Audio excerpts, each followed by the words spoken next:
Clark versus Taylor. Round and round we go. Nice to see everybody again. I've invited staff attorney for the front of the court, Megan Lipford here. Ms. Lipford, good morning. Thank you for being here. Good morning, Your Honor. Ms. McLean, good morning. Thank you for being here. Morning, Your Honor. And Attorney Matthew Reens appears on behalf of Mr. Taylor. Mr. Reens, good morning to you. Welcome back, everyone. Today's session takes us deep into a courtroom cycle packed with frustration, missing documents, jurisdiction battles, and emotional pleas from parents desperate to be heard.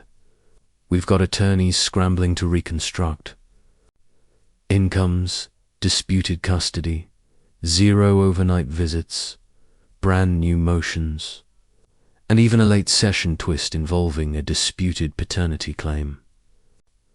This is one of those hearings where every moment reveals a new tension point, so stay locked in. Because we're breaking down exactly why these rulings matter, what the court is really looking for, and how each decision shapes the lives of the families involved. Let's jump in. Good morning, Your Honor. So, I have read. I was able to track down the brief, and I've read that. I appreciate that, Ms. McLean. Very helpful. Thank you. I've read the objections. Obviously, the objections are timely.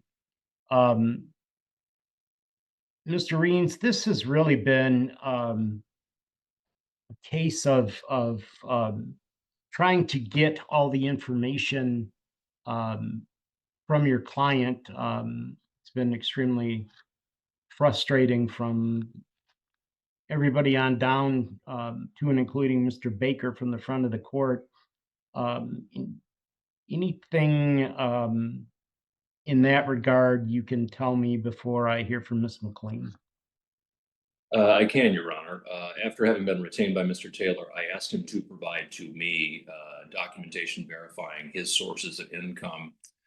Those sources of income do track what Ms. McLean thought his sources of income were. And so I have a statement from his federal employee retirement system. I have a statement from the military retirement system. And I have a statement from the VA as well.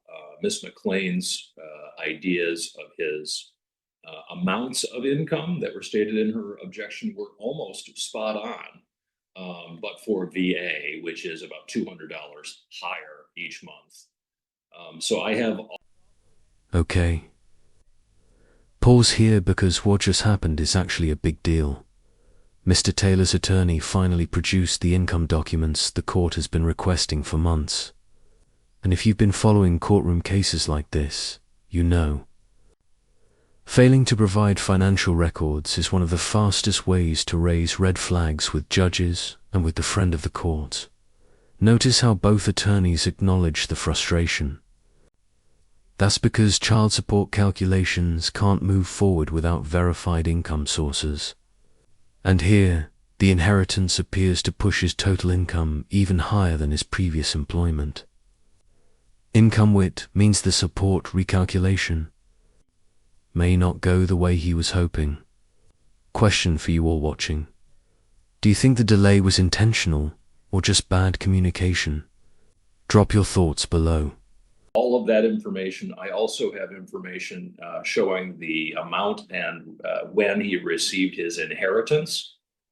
I think that having received that information and seeing that that establishes an amount of income that is actually higher than what his employment income was, it would seem to me that we could resolve this case fairly quickly. Ms. McLean. Thank you, Your Honor. I'm assuming that maybe at this point in time, just maybe with Mr. Reens' involvement, send it back to the front of the court with this new information and have them issue a recommended order. I have no objection to that. I just, again, my client's been very frustrated with this kind of failure to cooperate. He only asked for something and failure to cooperate. It's been very frustrating. Yeah, it's also been, and I can understand that. It'd be frustrating to me. It would be, it's equally going to be frustrating to Mr. Baker, but if Miss Lipford can maybe bring a dozen donuts to him and see if he would be willing to rerun it with all this new information. Also, I would what I would like to do is just to make sure the record is crystal clear that that the parties, and I think we should do this with a signed stipulation, that Michigan can continue to exercise jurisdiction and that the provisions of the UIFSA found at MCL 552.2101 et sec will not apply in this case. So, Mr. Reams, if you can circulate that stipulation, then we have it all clear on the record. I'll wait to get something from Mr. Baker's office and see if perhaps that does it. If not, the parties are free to contact my clerk if they think mediation would be helpful. Usually when I got two really good attorneys on it, that can get it done, but sometimes it can't. And other than that, once we get that, we can just set up an evidence. I don't want to have to come back with you can file objections, but I don't need a hearing on it. Okay, if there's objections to it, just exchange them, make sure I get it, and then we'll just set it up for an evidentiary hearing after I receive those. Pretty clear, Mr. Reams, on what I need that stipulation to say. I think so, Your Honor, but let me clarify. We would be stipulating that Michigan does have continuing jurisdiction regarding the issue of enforcement and modification of child support that MCL 552.2101 et sec does not prevent the continuation of that exercise of jurisdiction. That this matter is referred back to the friend of the court for a new recommendation. I will provide to the friend of the court, to Ms. Lipford, if that's okay, and she can get that to Mr. Baker, the information I have. I will also copy that to Ms. McLean. We will get that new recommendation. If either party objects, we would simply file that objection and ask for an evidentiary hearing rather than taking up the court's time on another Friday morning. Yeah, I don't want to have to wake up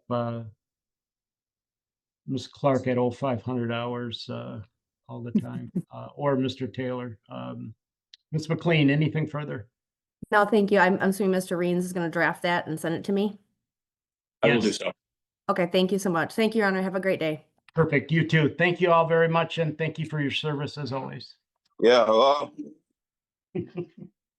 on. Here on the word.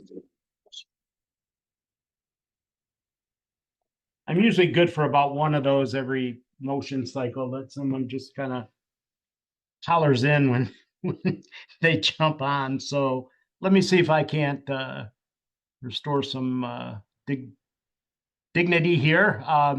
First on my screen is the plaintiff, Ms. Mancha Torres. Ms. Mancha Torres, good morning to you. Good morning, Your Honor. And next on my screen is on behalf of plaintiff attorney Leslie Curry. Ms. Curry, good morning to you. Good morning.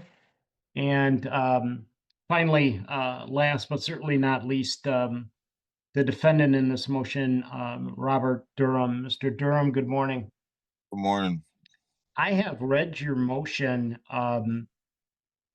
Is there anything you want to add, highlight, accentuate? I'll turn things over to you, and then I will hear from Ms. Curry. Yeah, I'm just really, it gets me a little bit about paying child support for, I don't mind paying child support but I want to be able to see my kids like I see the other two. That's basically one of my concerns. And then I wanted my child support a little bit lower. Yeah. And I have 0 overnights, 0. Understood. See, that's one of the things with child support that's a little different from how everybody understands things is that when you make monthly payments for a car, you expect to be able to drive it. It doesn't work quite that way in the child support parenting time area. They are two separate tracks. I have a lot of uh, men and women who have parenting time with their kids that don't pay any child support for one reason or the other. And I have a lot of people on my docket who are paying full child support and have no parenting time rights Yep. with their child. So it's frustrating. I get it. Ms. Curry, anything you want to add here? Thank you, Referee Winter. I did submit a response to the motion that I'm assuming that the court had an opportunity to review. Yes, I I tried did. to lay out as clearly as I could, both for the court and Mr. Durham, each of the pieces to this and what I thought were the appropriate remedies and legal conclusions. So we would ask the court to deny the request to modify physical custody if that's a part of Mr. Durham's motion, because this order was just entered, and there's no change of circumstances or proper cause since its entry. Regarding the request for joint legal custody and parenting time, we would ask that you refer that to the friend of the court for an evaluation and recommended order with the fees waived for both parties. And if you believe that you can make a determination as to interim parenting time in this little one's best interest before you get back the friend of the court recommendation, we would ask that you consider journeys for that under these circumstances. Thank you. Well, one of the things that's interesting to me is that I know that ever since the case of Sims versus Verbrugge, 322 Michigan Appeal 205, 2017 case, there's been an uptick on requests for legal custody. The interesting thing about that Verbrugge case is that that only applies to DS support. Here's where things get really intense. The judge is laying out the legal framework behind modifying custody, and this is where many parents get tripped up. The court emphasizes that you cannot request a custody change just because you're unhappy. You must show a proper cause or a change in circumstances, and here, only about 70 days have passed since the last order. That's practically nothing in custody terms. The judge is also clearly troubled by the fact that the father has barely seen the child during the past several months. Whether or not that's his fault, it makes the legal argument harder. Courts need stable, ongoing involvement to justify modifications. For everyone watching, do you think the father should have been granted interim parenting time immediately? Or is the judge right to wait for the friend of the court's investigation? Cases, because what the court in Verbrugge was trying to convey was that if paternity was established versus an affidavit of parentage or paternity, the language in that is not a judicial determination. The language, however, in a judgment of paternity is a lot different. And Verbrugge even points that out. When you have physical custody in a paternity matter, you also have the legal custody as well. but the defendant has filed a motion requesting a change of physical custody, and based upon case of Vodvarka versus Grassmeyer, 259 Michigan Appeal 499, a 2004 case, this court needs proper cause or change of circumstances since custody was last visited approximately 70 days ago. The only thing that's listed are things that I give, obviously, a lot of credit to anybody for, such things as working at the same job for 7 years, having strollers, having all the facilities. I'm always troubled by when I read that he hasn't seen the child in 6 months. That is something that is concerning to me. Well, what I'm going to do is I am going to refer the issue of parenting time and legal custody to the front of the court for an investigation and recommendation. I'm going to waive the fees for both parties. Obviously, legal aid's involved on this, and I will waive the fees for Mr. Durham as well. If there is going to, I have no objection to a referral to Journeys for parenting time. According to the response, apparently Mr. Durham, through maybe no fault of his, maybe fault of his, I don't know, but he has not seen this child who is, I think, 1, but a couple of times in 16 months, and that's somewhat, it presents a difficult scenario.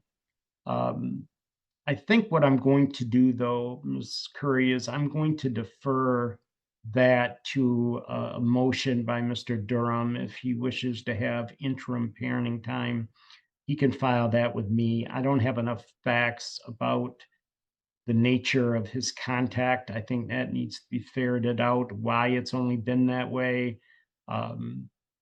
So I will reserve interim parenting time for a motion by Mr. Durham should he decide to do that.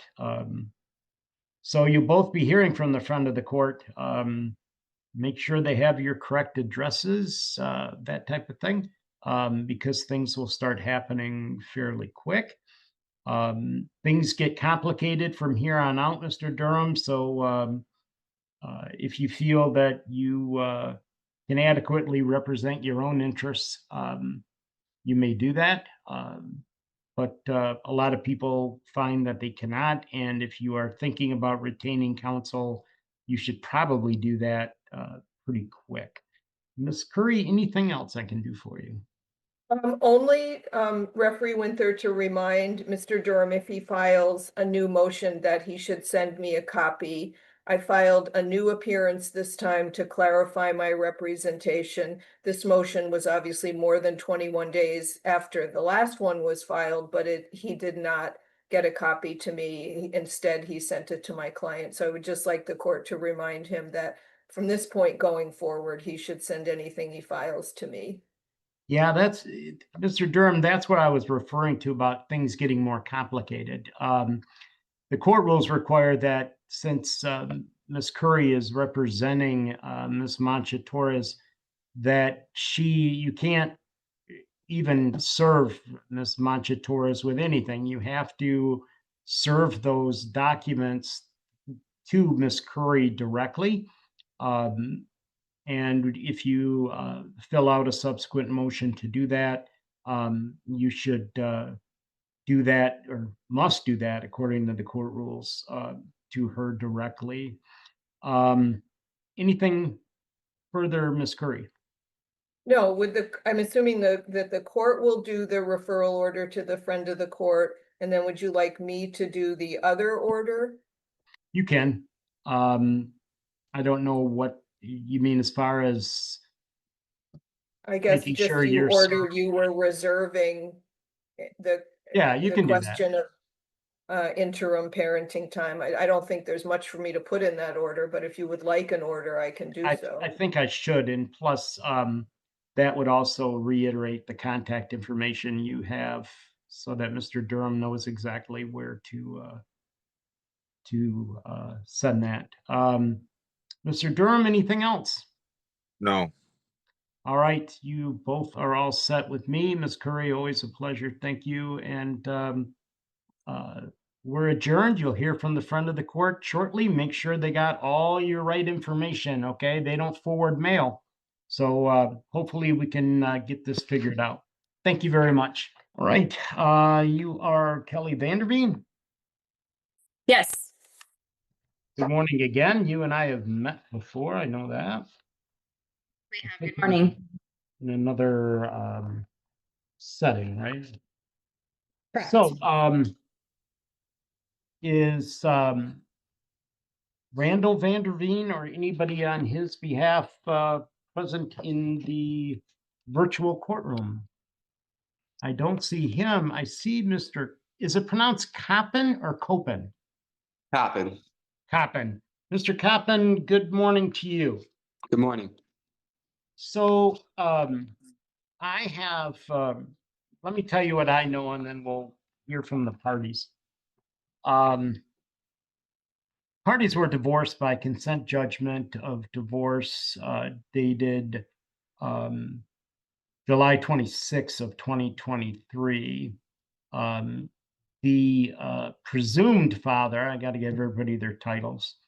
The presumed father, since the child was born or conceived during their marriage, is one Randall Vanderveen. The alleged father is with us today, Mr. Josh Coppin. And the child in question, KAC, I'll use her initials, is less than 2. So apparently, all the parties somewhat, at least it's represented in the motion by Mr. Coppin, that all the parties are aware of this, all would be willing to come into a virtual court and acknowledge this type of biological relationship. Is that what I'm reading, Mr. Coppin? Yes. Okay. And Ms. Vanderveen, is that your understanding? No, Your Honor, I would actually like to have a genetic test ordered for confirmation. Okay. That can be done. The court will order genetic testing pursuant to MCL 722.1443 parent 5.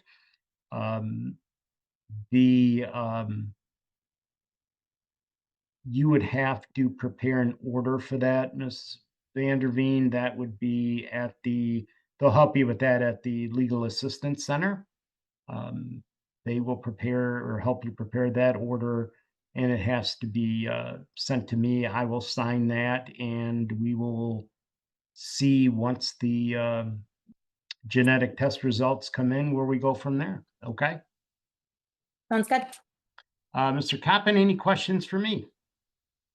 No. All right. Then the sooner you get to the Legal Assistance Center for that order, Ms. Vanderveen, the sooner we'll get this matter moving for you. Okay? I can Thank go you. down there and do the same thing, right?